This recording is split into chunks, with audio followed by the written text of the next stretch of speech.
Hey, Savvy Social Workers. This video is going to be on social work supervision and its best practices as outlined by the NASW with the ASWB. Okay? Supervision protects clients, supports practitioners, and ensures that professional standards and quality services are delivered by competent social workers. For purposes of these supervision standards, professional supervision is defined as the relationship between the supervisor and the supervisee in which the responsibility and accountability for the development of competence, demeanor, and ethical practice take place. The supervisor is responsible for providing direction to the supervisee who applies social work theory, standardized knowledge, skills, competency, and applicable ethical content in the practice setting. The supervisor and the supervisee both share responsibility for carrying out their role in this collaborative process. During supervision, services received by the client are evaluated and adjusted as needed to increase the benefit to the client. It is the supervisor's responsibility to ensure that the supervisee provides competent, appropriate, and ethical services to the client. Now, in speaking about the supervisory relationship, it is built on trust, confidentiality, support, empathic experiences. Other qualities inherited in the supervisory relationship include constructive feedback, safety, respect, and self-care. As a supervisor, you will serve in the following roles: administrative, educational, and supportive. So let's discuss the administrative supervisor role. Administrative supervision is synonymous with management. It is oriented toward agency policy or organizational demands and focuses on a supervisee's level of functioning on the job and their work assignments. The educational role. Okay, so think about staff development and training. So, educational supervision focuses on these things, on the staff development and the training needs of a social worker to a particular caseload. It includes activities in which the supervisee is guided to learn about assessment, treatment and intervention, identification and resolution of ethical issues, and evaluation and termination of services. Supportive supervision decreases job stress that interferes with work performance and provides the supervisee with nurturing conditions that complement their success and encourage self-efficacy. Supervisor competence. In addition, social work supervisors should have experience and expertise in the practice arena and with the population of the supervisee's practice, such as addictions, children and adolescents, mental health, and community organization. So basically, this means that if you're going to serve as a supervisor, you need to be competent in the role for the environment or for the population that you are supervising the practice in. Supervisors should have competence in the theories and various modalities of treatment and maintain currency throughout the use of professional journals and continuing education.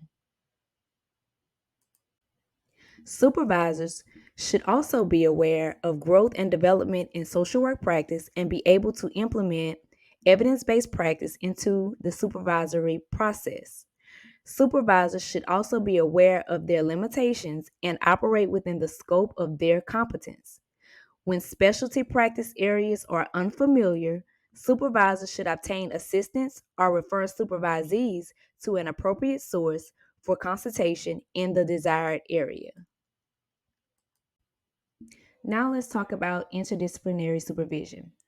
Social workers should seek supervision or consultation from another social worker with regard to specific social work practices and issues.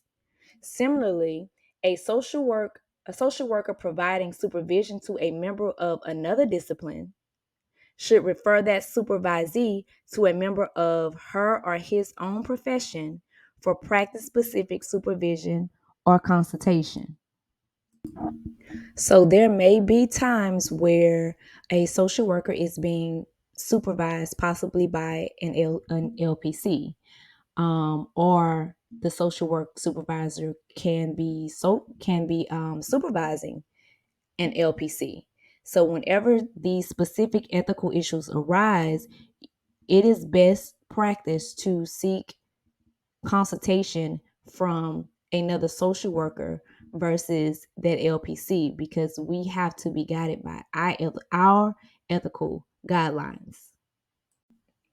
Cultural awareness and cross cultural supervision.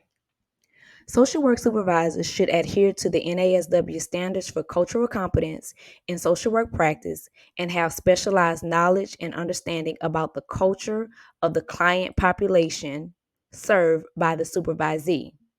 The supervisor who is supervising a social worker with a different cultural background should develop knowledge about that culture as it relates to social work practice. So if you are supervising someone that is of a different background than your cultural background, try to educate yourself on that person's culture, on their background, so that could help the supervisory relationship.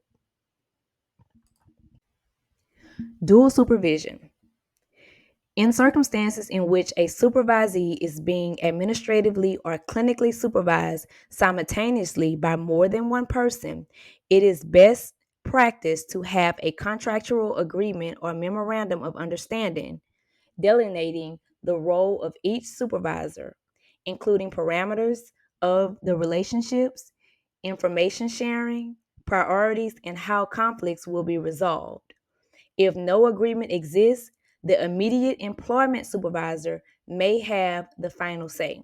So there are situations where you could be supervising or you could be being supervised by more than one supervisor. This can be the supervisor on your job as well as having a contracted clinical supervisor. So in these instances, you should have a contractual agreement between the three of you and a memorandum of understanding that kind of lays out the roles of what each supervisor is responsible for, the information that's going to be shared, and the priorities. And if any conflicts arise, how they're going to be resolved.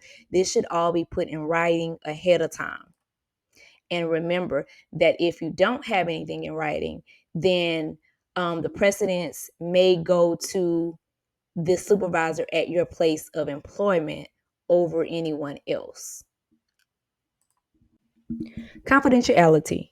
Supervisors must ensure that all client information be kept private and confidential, except when disclosure is mandated by law. Supervisees should inform clients during the initial interview that their personal information is being shared in a supervisory relationship.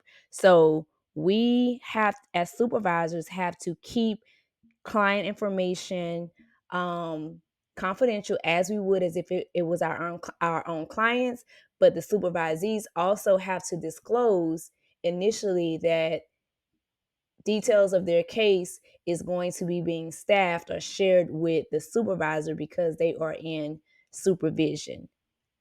So this is one of those situations where you definitely want to inform the client and make sure you have consent to do so. Development of a contractual agreement among the social worker, the supervisor, and the employing agency is essential in preventing problems in the supervisory relationship. We just talked about that a minute ago. Supervisors and supervisees should also sign a written contract that outlines the parameters of the supervisory relationship. Leadership and role model. Teaching is an important function of the supervisor who models the behavior the supervisee will emulate. Supervisory signing off. Now, this one, of course, is very important. Supervisors should submit reimbursement claims only for services that they performed. Signing off on services performed by a supervisee who is ineligible to seek reimbursement is fraudulent. So if the supervisor didn't see that client, the supervisor shouldn't be billing for the client, even though the supervisee saw the client. Can't do it. Liability. Now this one is major, so we're going to make sure we go in depth in this one. Social work supervisors share responsibilities for the services provided to clients. Direct liability may be charged against a supervisor when inappropriate recommendations carried out by a supervisee are to a client's detriment. Direct liability can also be charged when a supervisor assigns duties to a supervisee who is inadequately prepared to perform those duties. A supervisor should not supervise family members, current or former partners, close friends, or any person with whom the supervisor has had a therapeutic or familiar relationship. In addition, a supervisor should not engage in a therapeutic relationship with a supervisee. So this is a supervisee relationship.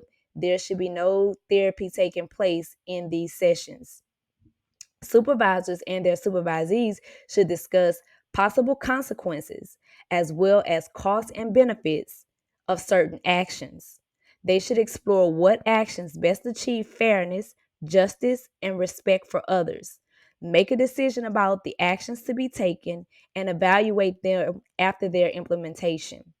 The supervisor has the responsibility of identifying incompetent or unethical practice and taking appropriate steps to properly address the errors of the supervisee.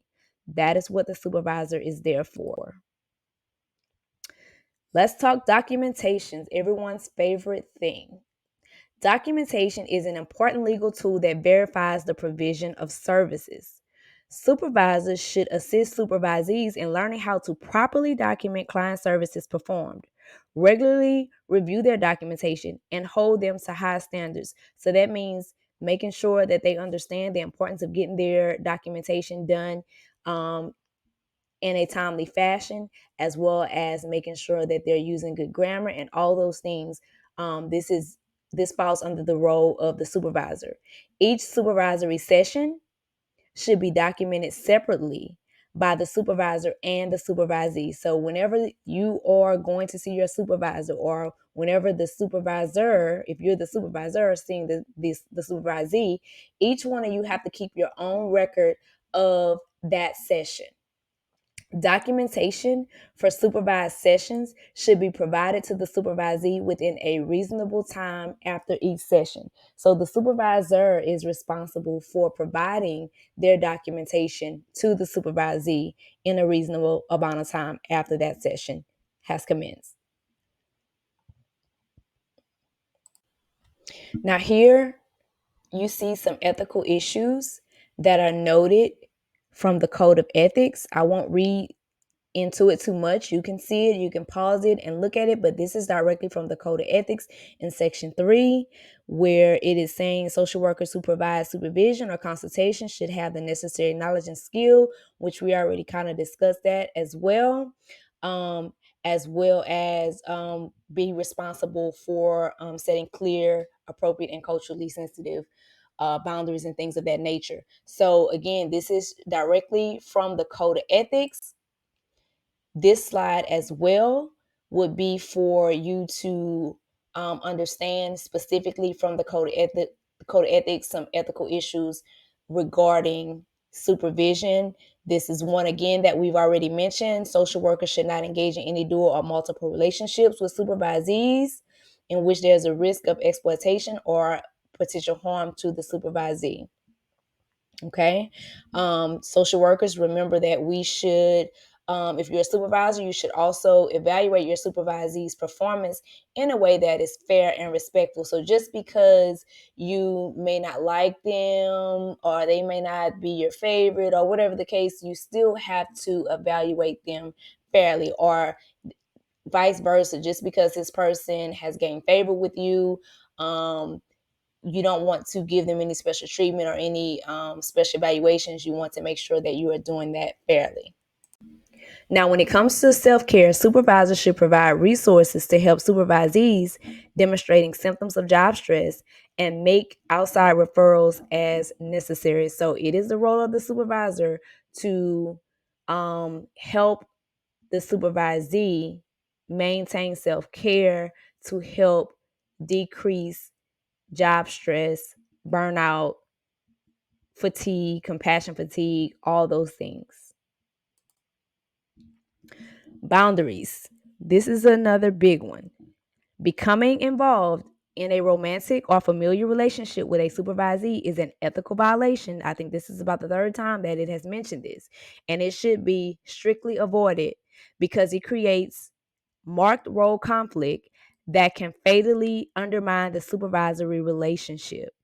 If the supervisor recognizes a potential boundary issue with a supervisee, he or she should acknowledge it, assess how the boundary issue has affected supervision, and resolve the conflict. So it doesn't necessarily mean that you have to terminate the relationship, but you have to resolve whatever the conflict is.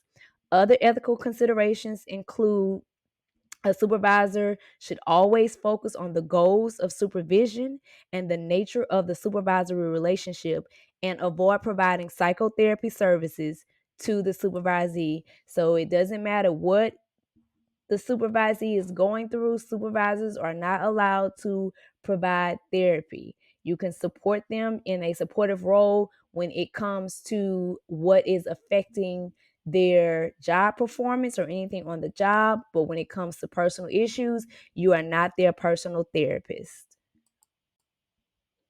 Self-disclosure. Supervisors should be discreet in sharing personal information and not allow it to become the focus of supervision.